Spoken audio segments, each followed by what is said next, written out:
Eu desejo compartilhar uma palavra do Senhor para a igreja, cultivando o reino de Deus em você. Lucas capítulo 8, abra sua Bíblia comigo, nos versículos 4 a 15. É uma parábola muito conhecida da igreja, né? Muito conhecida da literatura, das pessoas, amém? E eu desejo compartilhar para a igreja, amém, essa parábola, uma ministração que o Senhor tem colocado no meu coração, nesses dias, né, onde nós somos provados a nos concentrar na verdade do reino, na verdade da palavra de Deus, em circunstâncias, emoções que estão sendo provadas, amém? E o Evangelho, a semente da palavra, do reino, que foi implantada em nós, aleluia. Lucas capítulo 8, versículos 4 a 15, quem encontrou aí, diga amém. Glória a Deus. Diz assim a palavra do Senhor. Pode colocar o slide aí, irmão, no acompanhamento. O versículo 4 diz: reunindo-se uma grande multidão e vindo a Jesus gente de várias cidades, ele contou esta parábola. Olha só, o semeador saiu a semear.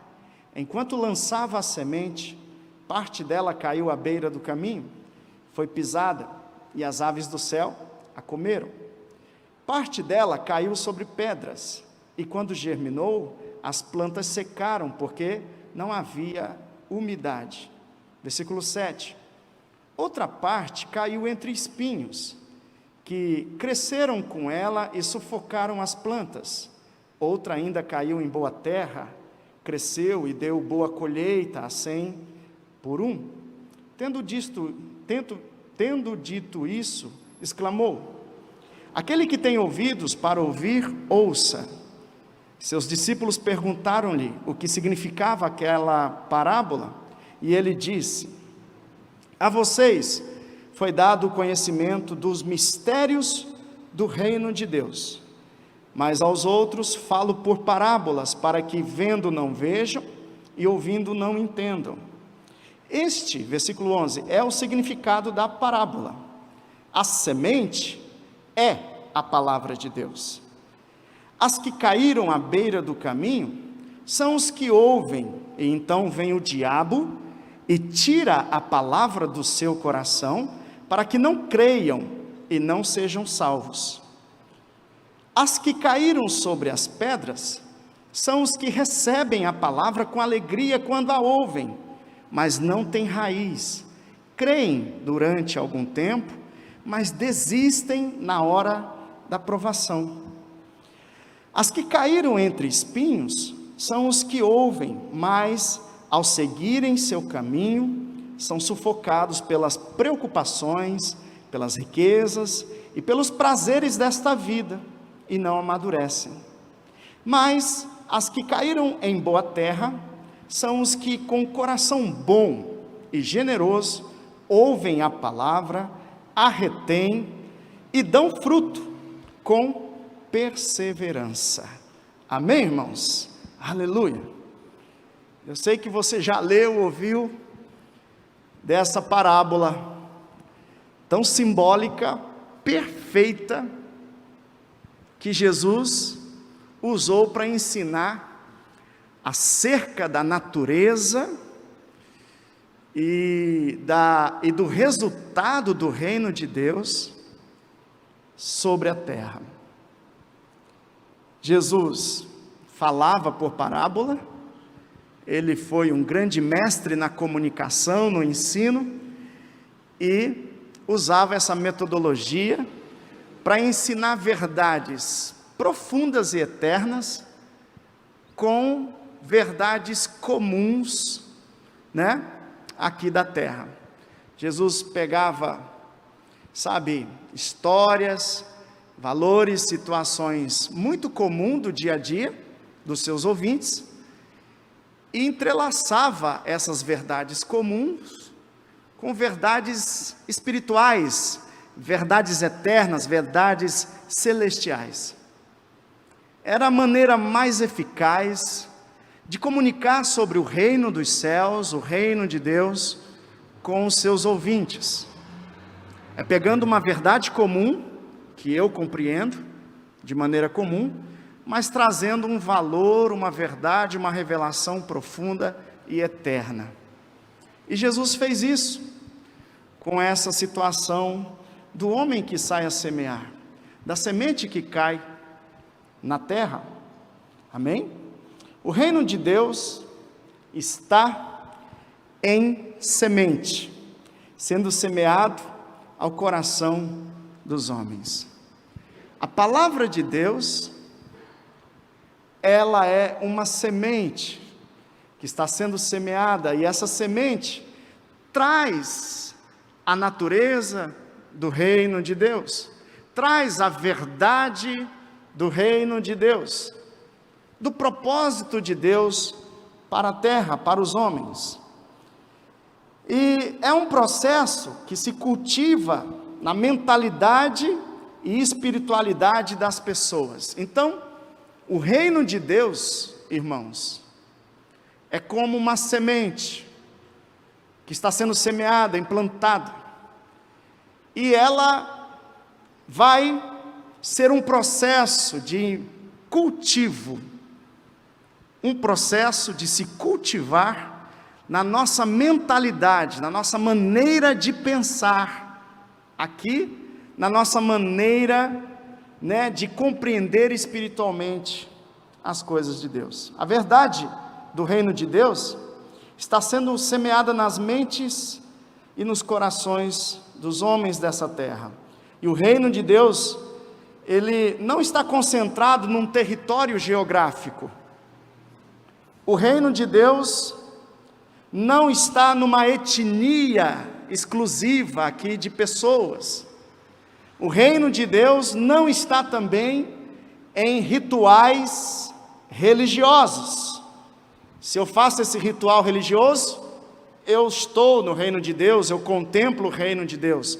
Se eu estou em Jerusalém, se eu estou nesse ponto geográfico santo da história, religiosa, eu estou no reino de Deus, eu compreendo o reino de Deus. Não, o reino de Deus não está num ponto geográfico aqui da terra, o reino de Deus não está numa etnia de pessoas, com uma etnia como, por exemplo, os judeus, ok? Os africanos, os americanos. Não é uma etnia. O reino de Deus está hoje concentrado num estado de consciência e esperança da verdade de Deus no coração ou nos corações das pessoas. O reino de Deus não está ali nem acolá. O reino de Deus é um estado agora de consciência. De consciência. É um reino de consciência. Eu não posso ver o reino de Deus agora. Não posso definir que ele está num pedaço de terra aqui do globo terrestre. Embora você vá estudar a Bíblia, você vai ver que Deus tem um relacionamento interessante com a geografia de Israel, com a terra de Israel, e isso é muito interessante. Mas o reino de Deus é mais do que essa comunicação da história de Deus com Israel e a geografia de Israel, com a etnia dos judeus. O reino de Deus é um estado de consciência, irmãos. Sabe, eu não posso ver ainda com os meus olhos, mas eu posso compreender, eu posso viver, eu posso produzir, irmãos, o reino de Deus aqui e agora. Amém, queridos?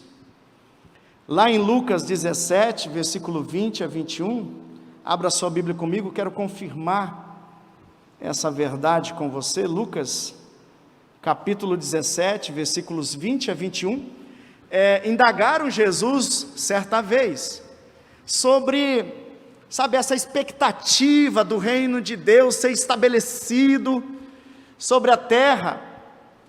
E Jesus então ele responde bem assim, certa vez tendo sido interrogado pelos fariseus sobre quando viria o reino de Deus, Jesus respondeu: o reino de Deus não vem de modo visível, nem se dirá aqui está ele ou lá está, porque o reino de Deus está entre vocês.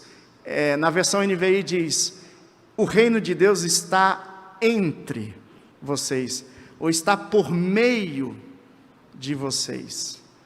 Ele não está ali nem acolá. O reino de Deus não virá de um modo visível. Amém, irmãos? Você não pode ver o exército celestial do reino de Deus agora, aqui, não. Não. Você não pode ir até uma embaixada, do reino celestial, do reino de Deus aqui na terra. Não tem esse lugar físico, não tem esse lugar geográfico para isso. Mas a palavra de Jesus, a revelação do Senhor diz que aquele que crê no Senhor Jesus é um embaixador desse reino, é um representante. Aonde ele chegar, em qualquer ponto desse planeta, ele está representando o reino de Deus. Amém, irmãos? Você já parou para pensar na importância que você que é crente em Jesus tem? Então, irmão, para produzir, cultivar esse reino de Deus, ele vai depender muito, irmãos, de como nós ouvimos a palavra, de como nós recebemos a semente que é a palavra de Deus. É uma dinâmica interessante, irmãos. Veja bem, que o reino de Deus então, ele tem uma prioridade, é o coração dos homens, é a mente dos homens, é o estado espiritual dos homens. É aí que o reino de Deus é implantado, é aí que o reino de Deus acontece. Amém, irmãos? Então, primeiro aqui eu quero destacar, nós lemos em Lucas 8, 12, o primeiro ponto aqui deste sermão, e dessa verdade que eu quero destacar, é que a palavra está condicionada às resistências e dúvidas do seu coração. Olha só, irmãos, Lucas 8, no versículo 12 diz: as que caíram à beira do caminho são os que ouvem, então vem o diabo e tira a palavra do seu coração, para que não creiam e não sejam salvos. Olha só, a semente é poderosa, a semente é a verdade da palavra de Deus, ela é poderosa. Só que é o seguinte, essa palavra e essa semente poderosa, ela está condicionada hoje, irmãos, ao sujeito que recebe a palavra. Não é que a palavra não tenha poder, não é que a palavra não tenha e não cumpra o seu propósito. Ela é poderosa e ela cumpre o propósito e ela dá fruto. Só que a semente depende da terra, depende do seu coração, querido irmão, querida irmã. Depende de quem escuta, ouve a palavra. As que caíram à beira do caminho são os que ouvem, mas aí vem o diabo, olha só, e tira a palavra do seu coração, para que não creiam e não sejam salvas. Ou seja, se você não crer na palavra, se você não crer nessa verdade, nessa semente semeada do céu, de Jesus, você que duvida, conforme a palavra do nosso presbítero Alcindo no domingo passado, é até uma continuação da pregação, louvado seja o Senhor. Você é daqueles que adora Jesus ou que duvida dele? Aqui agora a gente está trabalhando quem duvida. E a palavra do Senhor está dizendo, irmão, que aquele que duvida ao ponto de ficar incrédulo, ele está sendo influenciado por Satanás, pelo capeta. A incredulidade é uma influência diabólica. Pois hoje, irmão, a incredulidade na palavra é um sistema, até político. É um sistema hoje religioso, organizado, trabalhado no mundo inteiro. Hoje tem igrejas que contrariam a verdade. Hoje tem religiões que contrariam essa palavra, que combatem a palavra de Jesus, a palavra de Deus revelada e escrita. Um irmão que ouve a palavra, uma pessoa que hoje ouve a palavra de Deus, irmão, e inclina seu coração a duvidar, a ser incrédulo da palavra, ele perde a salvação, o poder que essa semente tem, ele perde. E Jesus diz que isso é uma influência do capeta, isso é uma influência diabólica. A incredulidade na palavra de Deus é uma influência diabólica. Vamos lembrar da serpente no Éden? O diabo é o mestre do sofisma, do engano. A verdade, pelo veneno da serpente, pelo engano de Satanás, ela é múltipla. A verdade é relativa, a verdade é mutável, a gente pode mudar a verdade. Esse é o sofisma, essa é a base de engano de Satanás, do capeta. Ele não pode destruir a verdade, ele não pode contra a verdade, mas ele pode inventar sofismas. É possível enganar o ouvinte da verdade e tirar a verdade dele, a integralidade da verdade dele, colocando algumas mentiras que parecem verdades, algumas ideias enganosas. E o diabo fez assim lá no Éden. Deus falou a verdade para Adão e Eva. A serpente veio possuída por Satanás e conseguiu enganar a mente de Eva e Adão. E eles se desviaram da verdade, não creram na palavra de Deus, e ali foram enganados. E aí a consequência veio. Assim, irmãos, é todo aquele que tem contato com a palavra é semeada, a verdade é semeada, mas se você duvidar, se você não crer, se você pensar que isso não é a palavra, não, a Bíblia aí, mas ela tem erros, não, a gente pode crer, mas não assim, cegamente, vamos pesquisar mais, ok, vamos. Só não se engane, irmão. Então, a incredulidade na palavra de Deus é uma influência diabólica. Duvidar, irmão, faz parte da natureza. Não é problema. Não é influência diabólica você duvidar. Mas se tornar incrédulo, aí sim. Porque a dúvida pode te levar para cavar a verdade. Mas quando você já coloca no seu coração e dispensa então toda a potência da verdade, então você já é um incrédulo e você pode estar perdendo todo o poder dessa palavra, dessa semente. A verdade de Deus é absoluta, ela não é relativa. A verdade de Deus não muda. Amém, irmãos?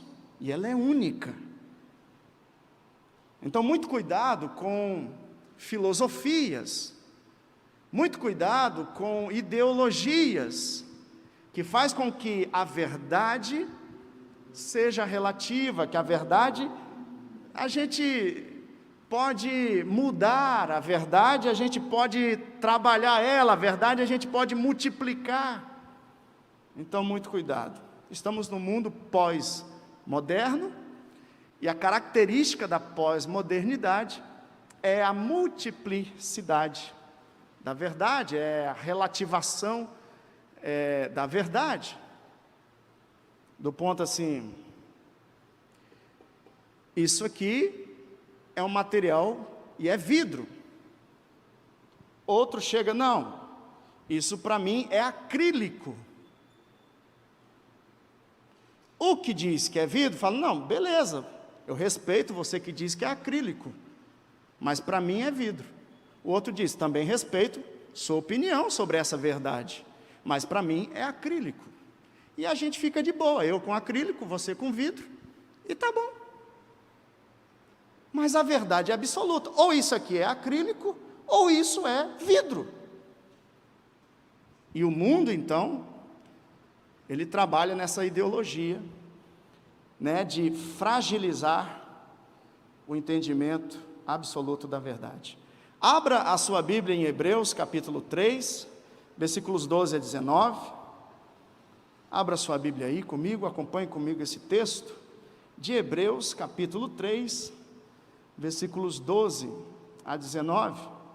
Diz assim, irmãos: cuidado, irmãos, para que nenhum de vocês tenha coração perverso e incrédulo, que se afaste do Deus vivo. Ao contrário, encorajem-se uns aos outros todos os dias, durante o tempo que se chama hoje, de modo que nenhum de vocês seja endurecido pelo engano do pecado, pois passamos a ser participantes de Cristo, olha só, irmãos, desde que, de fato, nos apeguemos até o fim à confiança que tivemos no princípio. Eu vou repetir isso aqui para a igreja. Como é que você é participante de Cristo? Por um fato, o fato de nos apegar até o fim à confiança que tivemos no princípio. Irmão, no começo, você creu na palavra. No começo, irmão, foi muito simples. Você creu em Jesus, na palavra, se converteu, você recebeu o perdão de todos os seus pecados e agora tem caminhado na presença de Deus, lutando contra o pecado, e na igreja do Senhor congregando. Mas com o passar do tempo, no meio das coisas, você olha para a igreja e questiona tudo. Você ouve o sermão do pastor e questiona tudo, beleza? Mas você, irmão, começou a ir para um lado, sabe, que não é simples, mas é complexo, a igreja é complexo, a palavra de Deus é complexa, a vida cristã é complexa, e vai vindo daqui a pouquinho, meu irmão, você está perdido, você parou no meio do caminho, você não foi até o fim. E aqui, meu irmão, permanecer, faz muito sentido aqui, diz que passamos a ser participantes de Cristo, desde que, de fato, nos apeguemos até o fim, meu irmão. Nos apeguemos até o fim, a confiança que tivemos desde o princípio. Ou seja, meu irmão, a forma como você crê no começo, tem que ser a forma que você crê no meio, e a forma que você crê até o fim. Amém, queridos? Não importa. Lembrar, então, O exemplo aqui da incredulidade do povo, do povoado de Jesus, onde não pôde realizar milagres. Jesus, foi criado ali na aldeia, e ele foi para lá levar o evangelho, a palavra, e lá ele não pôde fazer muitos milagres. Por quê? Por causa da incredulidade do povo. Por causa da incredulidade do povo. Ou seja, quando você é incrédulo, você deixa de ver, você deixa de contemplar, você deixa de entender, você deixa de viver o reino de Deus. Ainda para confirmar, 1 Timóteo, abra sua Bíblia comigo, 1 Timóteo 1, versículos 13 a 14, eu quero dar aqui um exemplo do apóstolo Paulo, 1 Timóteo 1, 13 a 14, vai dizer assim, irmãos: a mim que anteriormente fui blasfemo, perseguidor e insolente, mas alcancei misericórdia, porque o fiz por ignorância e na minha incredulidade. Contudo, a graça de nosso Senhor transbordou sobre mim com a fé e o amor que estão em Cristo Jesus. Amém, igreja? Aleluia! O apóstolo, ele declara: eu era um homem blasfemo, eu fui perseguidor dessa verdade, eu fui questionador, perseguidor, eu fui insolente, ridicularizava essa verdade que é Jesus, ridicularizava essa verdade de Deus, mas alcancei misericórdia. E olha só, ele alcançou misericórdia porque ele fez por ignorância e por incredulidade. Por mais que você esteja na incredulidade, Deus está, amém, pensando na possibilidade de alcançar você com a sua misericórdia e convencer você da verdade. Amém, irmãos? Aleluia. Segundo, a palavra de Deus está condicionado, a palavra está condicionado às circunstâncias e emoções do seu coração. Irmão. Pastor, mas, poxa vida, é a palavra de Deus. Por que a palavra de Deus está nessa situação de condicionamento? Calma. Veja bem. Ela está no condicionamento não por causa da natureza em si da sua palavra, mas da condição de natureza do homem, que tem livre arbítrio. E essa é a condição que dá ao homem um dom, o dom de ter vontade própria. E esse dom no homem é a base do dom de amor, de amar. Porque amar é uma escolha, é uma decisão. Se Deus não coloca a decisão, a autonomia de escolha, a autonomia de decisão no homem, o homem não poderia amar a Deus. Ele faria por instinto, ele faria por condição programada. Veja que coisa maravilhosa, irmão. O amor, ele é uma decisão. E ele não vem numa condição favorável. Não. Olha, Adão, você escolhe, não coma do fruto, mas você escolhe. Se você comer, tem esse preço. Se você não comer, tem esse preço. O que você escolher vai condicionar você a me amar ou não me amar. Amém, irmãos? Então, a palavra, o reino de Deus hoje na terra, está condicionado às circunstâncias e emoções do seu coração, irmão. Por quê, pastor?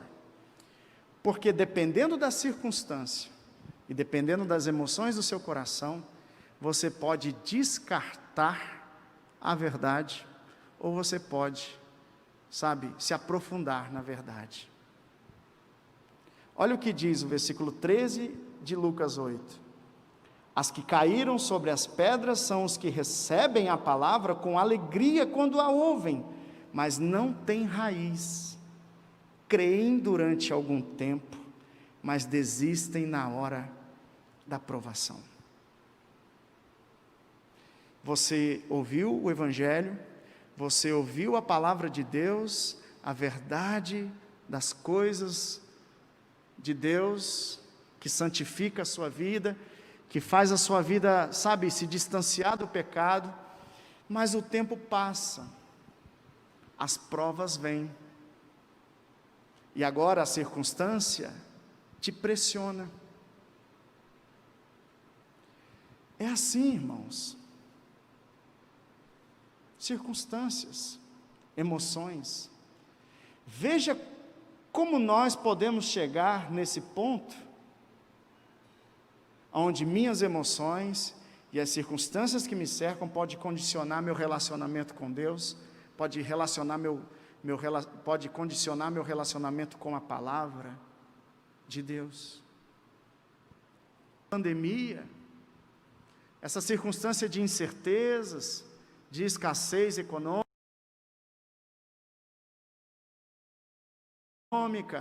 de instabilidade política, de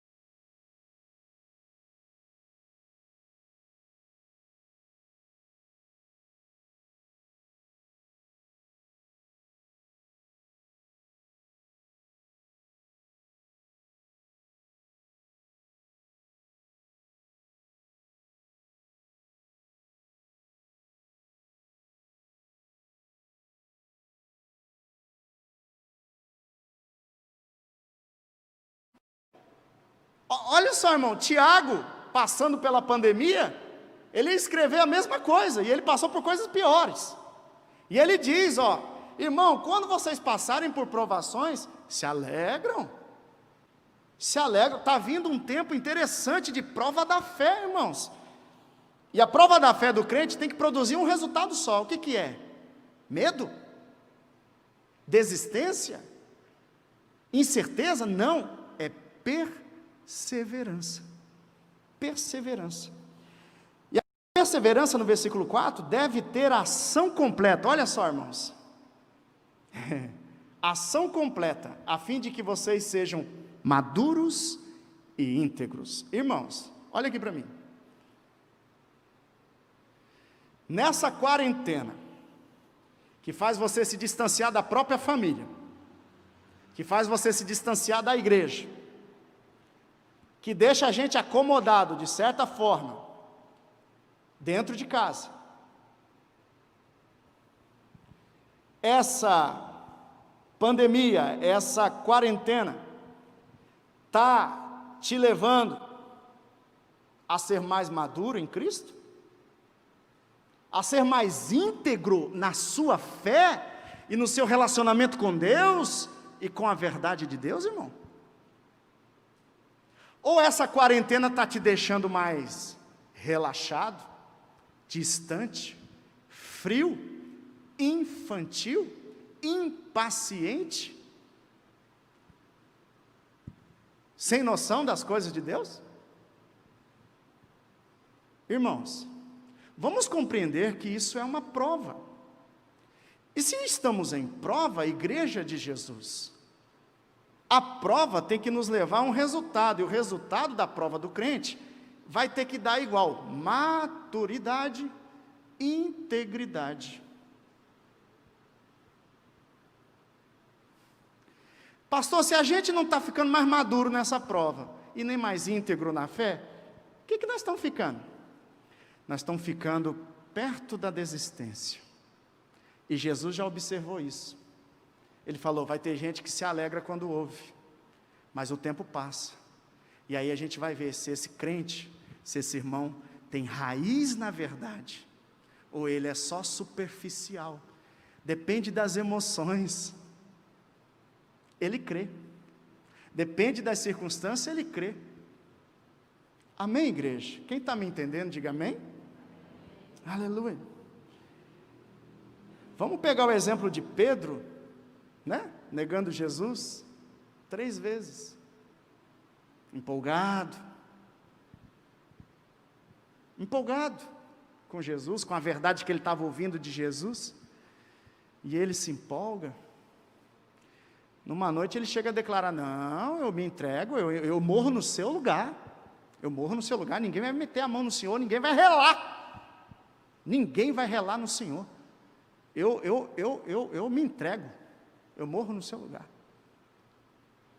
Jesus olha para a vida emocional de Pedro, para uma fé emocional que Pedro vivia, para uma fé idealizada, condicionada, e diz: Pedrão, rapaz, antes que o galo cantar nessa madrugada, você vai negar eu 3 vezes. O crente, irmão, imaturo, o crente emocionalizado, o crente idealizado, o crente que se alegrou, ele se emocionou com o Evangelho, mas o tempo vai vir, a prova vai vir, irmão, e o galo vai cantar, irmão.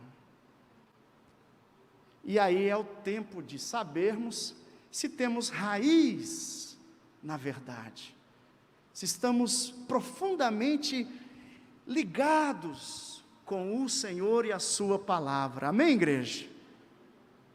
Olha para o irmão que está perto de você aí, a 2 metros de distância, e olha para ele e fala assim: irmão, o galo já cantou? O galo vai cantar, irmão. É hora da prova. Amém, igreja? 3, a palavra está condicionada às preocupações e prazeres do seu coração. Igreja, irmãos, crente, nós, a palavra está condicionada às preocupações e prazeres do seu coração.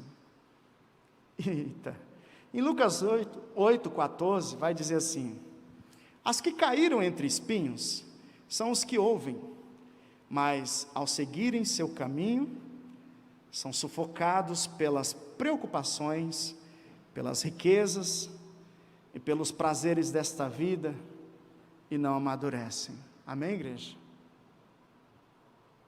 Veja bem, irmãos, uma dinâmica de relacionamento com a verdade e a palavra de Deus, de Jesus, da vida cristã, né? É a questão das suas dúvidas. A outra é a questão das circunstâncias e das emoções. A outra aqui é as suas preocupações e os prazeres, as distrações do seu coração aqui na terra. Jesus está dizendo que a semente vai ser semeada, a semente é poderosa, a semente pode dar frutos que permanecem, a semente pode produzir salvação, mas tem gente com o coração espinhoso, que sufoca a verdade por causa das suas preocupações aqui na terra, por causa das riquezas aqui da terra, por causa dos prazeres aqui da terra. E a verdade de Deus sempre vai nos dar um cheque em relação às nossas preocupações terrenas, às nossas distrações terrenas. Amém, irmãos? Abra comigo a sua Bíblia em 1 Coríntios, capítulo 15. 1 Coríntios, capítulo 15, versículos 48 a 50. Eu quero ler com você, daqui a pouco, esse trecho da palavra do apóstolo Paulo.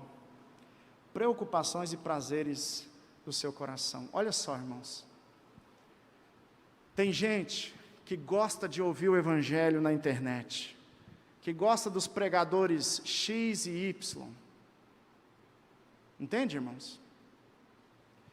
Eles gostam da cultura evangélica brasileira, eles gostam da mensagem do evangelho. Tem gente, irmão, que quando eles estão para baixo, quando vem as preocupações, eles sintonizam o evangelho na internet, ou vêm na igreja, irmãos. Só que eles não conseguem se desprender dos prazeres e das riquezas dessa terra.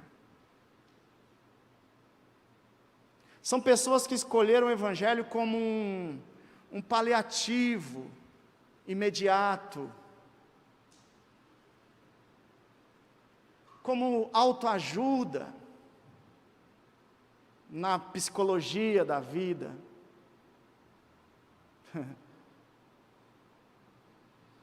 Quando o evangelho, irmão, vem confrontar seu comportamento com o pecado, com os prazeres pecaminosos da carne dessa terra, eles pulam essa parte. Quantos famosos, quantos artistas que se simpatizam com a igreja, se simpatizam com o evangelho, mas na mesma live que eles falam, o Senhor é meu pastor e nada me faltará, é a mesma live que eles estão entornando o caneco e não conseguem parar de beber, e não conseguem parar de se prostituírem, e não conseguem casar com uma mulher ou com um homem, e ter uma só mulher ou um só homem para viver a vida,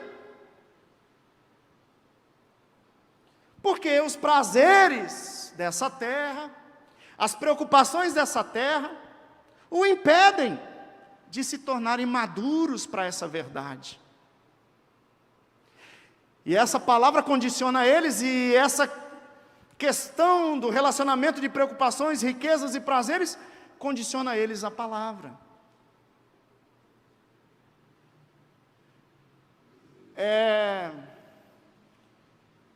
Alguém vai pensar assim, rapaz, mas para eu ser da igreja, né, eu tenho que parar, né, de contar umas mentirinhas, e se eu parar de contar umas mentiras, o meu salário vai cair muito, entendeu? Porque eu dependo de algumas mentirinhas para poder ganhar mais, e se eu viver da verdade, eu vou viver com menos, porque com a mentira eu ganho mais.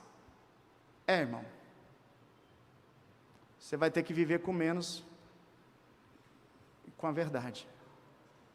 Mas se eu for para a igreja, então eu vou ter que parar de ir para os bailes, e de pegar mulher a rodo, e homem a rodo, e eu, rapaz, não dá. Esse negócio de ser de uma mulher só, de um homem só, esse negócio para mim não dá.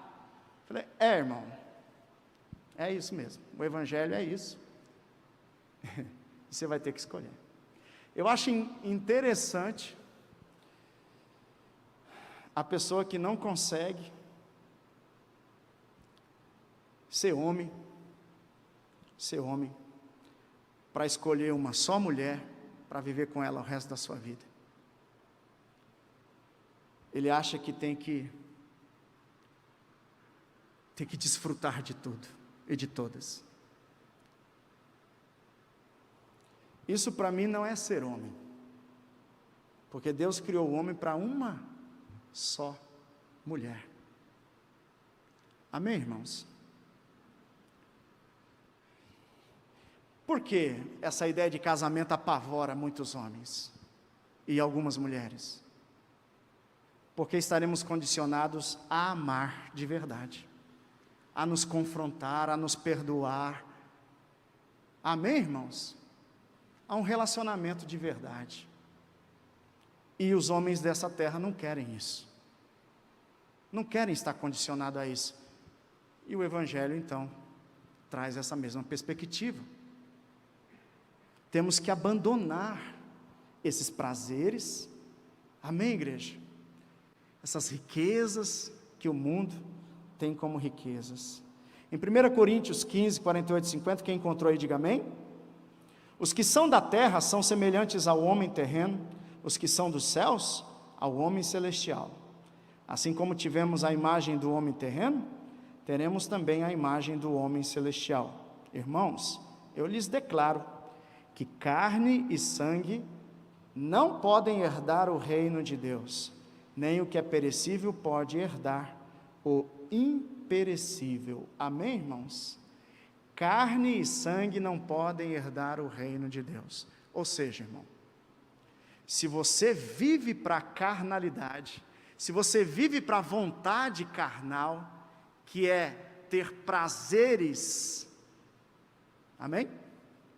E eu estou falando pecaminosos, porque você pode viver pelo Espírito Santo e ter ainda prazeres carnais, que eu digo, comer, beber, né?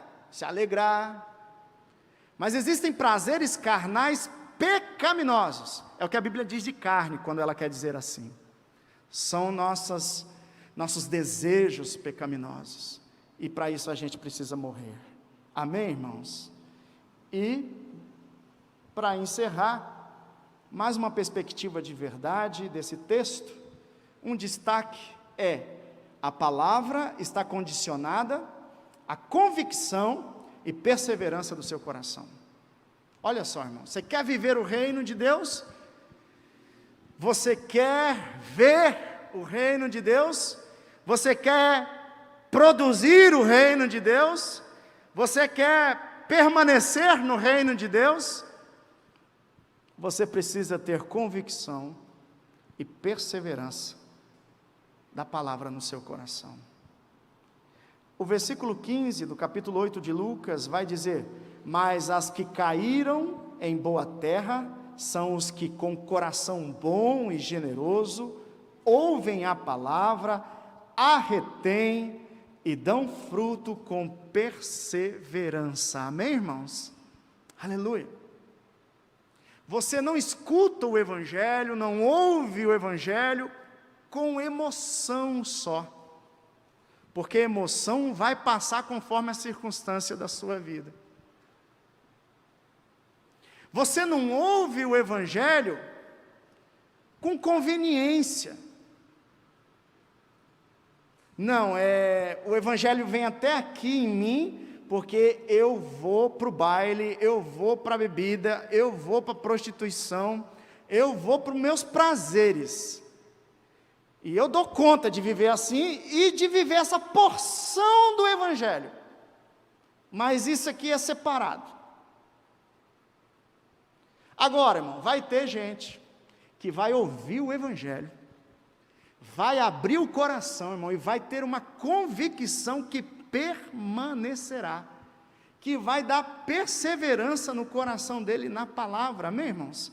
E ele vai dar frutos, e muitos frutos do reino. O reino foi plantado, o reino foi cultivado no coração desse bom homem, generoso e de fé, e esse reino agora começa a dar frutos, e as pessoas ao redor dele vai ver esses frutos, vai até colher desses frutos, vai contemplar Deus, vai contemplar o reino de Deus, na vida deste homem e desta mulher, no casamento deste homem e desta mulher, nos filhos deste homem e desta mulher, nas finanças desse homem e dessa mulher, na vida congregacional deste homem e desta mulher, nos negócios desse homem e dessa mulher, amém, irmão? Na vida desse homem e desta mulher, que tem um coração bom e generoso, fiel para a palavra de Deus, amém, irmãos?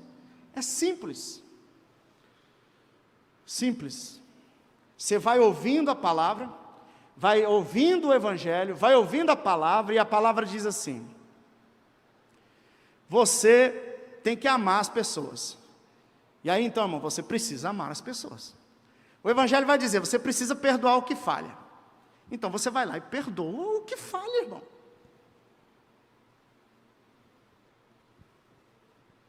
O Evangelho fala que você tem que trabalhar, fazer boas obras, para o Evangelho ir para frente, avançar e ganhar pessoas. Então eu vou fazer isso com a minha vida.